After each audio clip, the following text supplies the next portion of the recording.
তো বন্ধুরা দেখতে পাচ্ছ ওই যে জয়চন্ডী পাহাড় সামনে। তো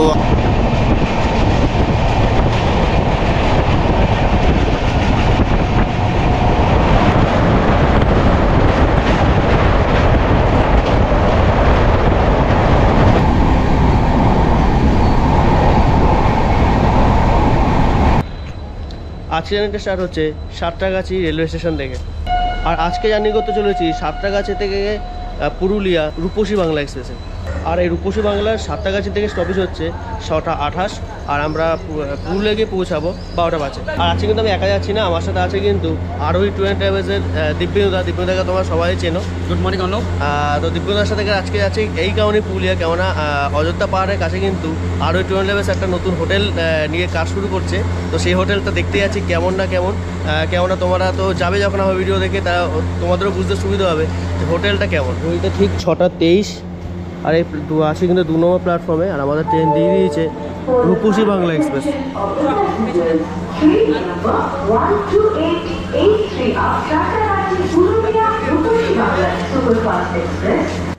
সাঁতরাগাছি পুরুলিয়া রূপসী বাংলা এক্সপ্রেসে সাঁতরাগাছি থেকে পুরুলিয়া পর্যন্ত আমার ট্রেনে ভাড়া নিচ্ছে 145 টাকা। তোমরা যদি চেয়ার কাটে যাও তাহলে পড়বে 525 টাকা।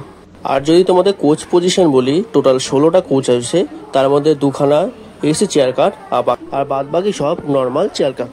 ঢোকা যাক, ট্রেনটা দিয়ে দিয়েছে 3x3 আছে। চলো দিব্যেন্দুদার সিট দিয়ে বসে গেছে, এটা আমাদের সিট নাকি? চলো। আর এই উপরে হালকা হালকা লাগাজ রাখার জায়গা রয়েছে। এই হলো আমাদের কোচ কম্পার্টমেন্ট। চলো বাথরুমটা একবার গিয়ে দেখি। আপাতত পরিষ্কারই রয়েছে, এই নর্মাল একদম। জল তো আপাতত পড়ছে, যেহেতু ছাড়বে। ট্রেনের কিছু বলে দিই, 12883 সাঁতরাগাছি থেকে পুরুলিয়া রূপসী বাংলা এক্সপ্রেস প্রত্যেক দিন কিন্তু সকালবেলা সেখান থেকে 6:28 ছাড়ে, আর পুরুলিয়াতে গিয়ে পৌঁছায় 12টার সময়। তো সাঁতরাগাছি থেকে পুরুলিয়া প্রায় 330 কিলোমিটার যাত্রাপথ। এই ট্রেনে যেতে সময় লাগে 5 ঘন্টা 45 মিনিট। আর এই রূপসী বাংলা এক্সপ্রেস 2000 সালে 1 এপ্রিল কিন্তু তার যাত্রা শুরু করেছিল। আচ্ছা, এ প্রসঙ্গে বলে রাখি, 12883 সাঁতরাগাছি থেকে পুরুলিয়া রূপসী বাংলা এক্সপ্রেস কিন্তু সাঁতরাগাছি থেকে ছাড়লো। 12884 যে রূপসী বাংলাটা ছাড়ে ওটা কিন্তু হাওড়া অবধি যায়। আর টাইমিং হচ্ছে ওটা পুরুলিয়া থেকে 3:30টার সময়, হাওড়া গিয়ে পৌঁছায় 9:30 নাগাদ করে। আর এই ট্রেনে কিন্তু কোনো প্রকার প্যান্ট্রি কার নেই, তবে দিনের বেলা জার্নি যেহেতু খাওয়া দাওয়াটা উঠতেই থাকবে। তো ঘড়িতে ট্রেন কিন্তু 6:46, আর আমাদের ট্রেন ছেড়ে দিল কিন্তু সাঁতরাগাছি থেকে। তো চলো এবার জার্নিটা স্টার্ট হলো। 12টার সময় মোটামুটি পৌঁছানোর টাইম, দেখা যাক কখন কি পৌঁছায়।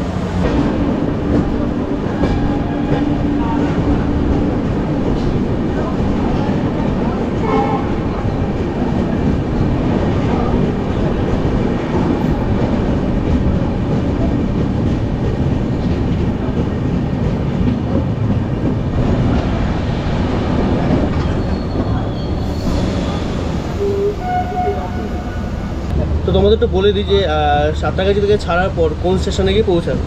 সাঁতরাগাছি থেকে ছাড়ার পরে কিন্তু খড়গপুর, মেদিনীপুর, শালবনী, চন্দ্রকোনা রোড, গড়বেতা, বিষ্ণুপুর, বাঁকুড়া, আদ্রা, আনাড়া হয়ে আমরা পুরুলিয়া পৌঁছাবো কিন্তু মোটামুটি 12টা নাগাদ করে।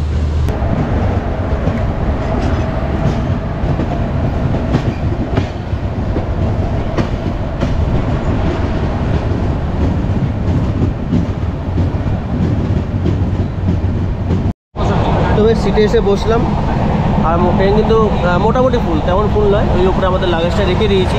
আর সামনে যদি বলি, এই কিছু খাবার টাবার রাখার জন্য এই জিনিসটা আছে, যেটা কিন্তু আমার লাগবে না। আর এই জল রাখার জায়গা, আর যদি ম্যাগাজিন কিছু রাখার জন্য, এই হচ্ছে মোটামুটি কনফিউশন। আর সামনে পা রাখার জায়গাও রয়েছে।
থেকে দীর্ঘ 107 কিলোমিটার যাত্রা সম্পূর্ণ করে আর নির্ধারিত সময় থেকে প্রায় 25 মিনিটে আমরা এসে পৌঁছলাম কিন্তু খড়গপুর জংশন।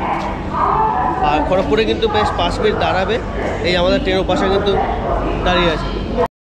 তো সাঁতরাগাছি থেকে কিন্তু কিছুক্ষণ লেটে ছেড়েছিল বলে, কারণ ট্রেন কিন্তু যথেষ্ট ভালো চলছে। আশা করছি আমরা টাইমে ঢুকে যাব পুরুলিয়ায়। তো ট্রেন যেহেতু লেটই ছিল, তাই কিন্তু 5 মিনিট পুরো দাঁড়ায়নি, বেশ কিছুক্ষণ দাঁড়িয়ে কিন্তু ছেড়ে দিল। আর এই প্রসঙ্গে জানিয়ে রাখি, খড়গপুর কিন্তু একসময় আমাদের সব থেকে দীর্ঘ রেল স্টেশন ছিল। Additional passengers, train number 123.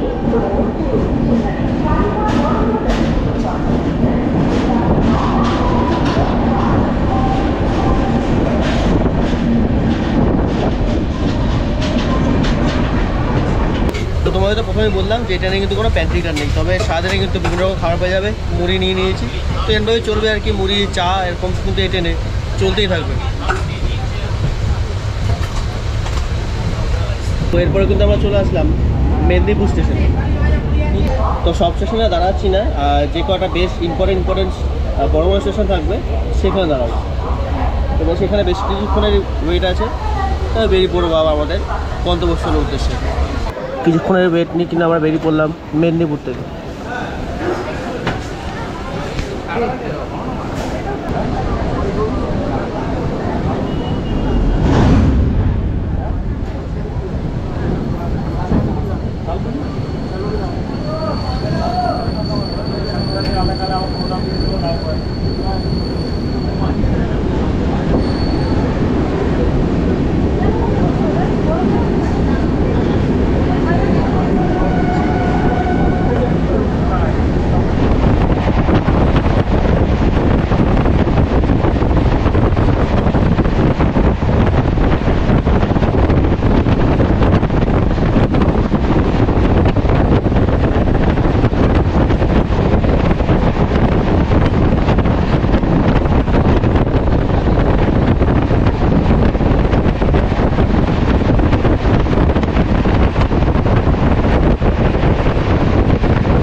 Bishnupur পেরিয়ে কিন্তু আমরা এসে পৌঁছলাম ছাতনা।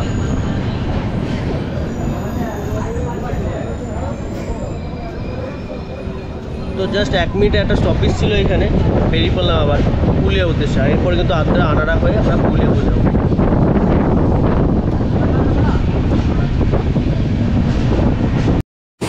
তো বন্ধুরা দেখতে পাচ্ছ ওই যে জয়চণ্ডী পাহাড় সামনে।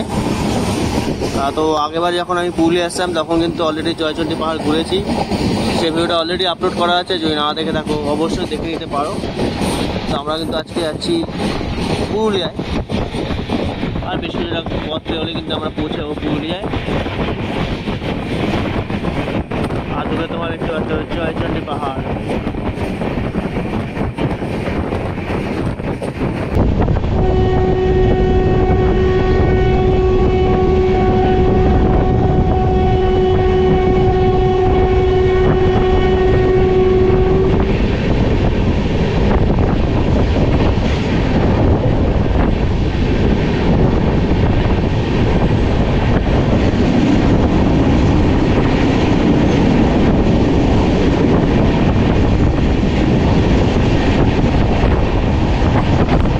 পৌঁছে গেলাম কিন্তু পুরুলিয়া। আর এবার পুরুলিয়া আসা কিন্তু আরোহী ট্যুর অ্যান্ড ট্রাভেলসের সাথে, কারণ ওনারা কিন্তু নতুন হোটেল নিয়ে কাজ করছে। তো আমার ভিডিও দেখে তোমরা অনেকেই আসবে, তো তার জন্যই আমি চলে এসেছি কিন্তু সরেজমিনে দেখার জন্য যে আরোহী ট্যুর অ্যান্ড ট্রাভেলস যে হোটেলের সাথে কাজ করছে তাদের হোটেলটা কেমন। তো সেই ভিডিওটা আসবে কিন্তু পরবর্তী ভিডিওটা। এই ভিডিওটা তোমাদের দেখালাম যে কলকাতা থেকে তোমরা কিভাবে পুরুলিয়া চলে আসতে পারো একদম দিনের দিনে।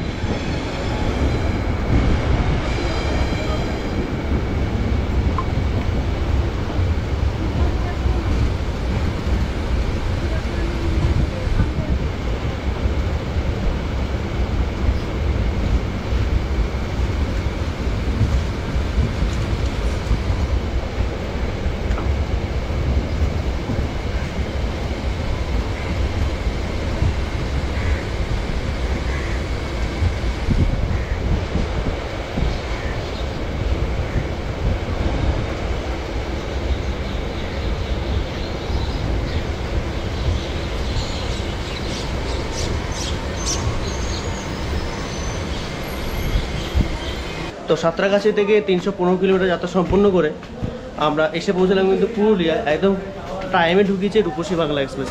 তো চলো বাইরে বেরাই, বাইরে বেরিয়ে কথা হচ্ছে। তোমাদের তো আগে বলেছি আমি একা আসিনি, আমার সাথে আছে কিন্তু আরও 20 ব্যাচের দিব্যদা। তোমাদের দিব্যদাকে সবাই চেনো, তো দিব্যদা জানি না কেমন লাগলো? দারুণ আমাদের দর্শকদের মাধ্যমে, চ্যানেলের মাধ্যমে যারা আমাদের হোটেলে আসবে তাদেরও সমুদ্র জার্নি হবে। এটা আসুন, সবাই আসুন, এসে আমরাও যেমন আজকে আপনাদের দেখিয়ে দিলাম কীভাবে আসতে হবে, ডিটেলসে আপনাদের ইনফরমেশন দিয়ে দিচ্ছি। আপনারা ওটাকে ফলো করুন, আসুন আর নিজের জার্নিকে উপভোগ করুন। একদম একদম। তো তোমরা যারা আসবে তারা তো আরও 20 ব্যাচের সাথে প্যাকেজ অনুযায়ী আসবে, তো তোমাদের আসা যাওয়া নিয়ে কোনো চিন্তা করতে হবে না। আর যাওয়া আসে তো তোমরা বুঝে নেবে, দেখে নিতে পারবে, কোনো অসুবিধা নেই। তো জানি না তোমাদের আশা করি ভালো লাগলো। আর এই পরের ভিডিওতে কিন্তু আমি তোমাদের যেমন বলছিলাম যে আরও 20 ব্যাচের হোটেল, সেটা কিন্তু আমি অবশ্যই দেখাবো। পরের ভিডিওতে পুরো ডিটেলস থাকবে। তবে এটা বলতে পারি সস্তায় পুষ্টিকর খাদ্য তোমরা পেয়ে যাবে। তো আশা করি ভিডিওটা ভালো লাগলো। যদি কেউ জিজ্ঞাসা থাকে কমেন্ট সেকশন তোমাদের অবশ্যই কমেন্ট করো। দেখা হচ্ছে কোথাতে অন্যটা ভিডিওতে। তো তোমরা সুস্থ থেকো, ভালো থেকো, টাটা।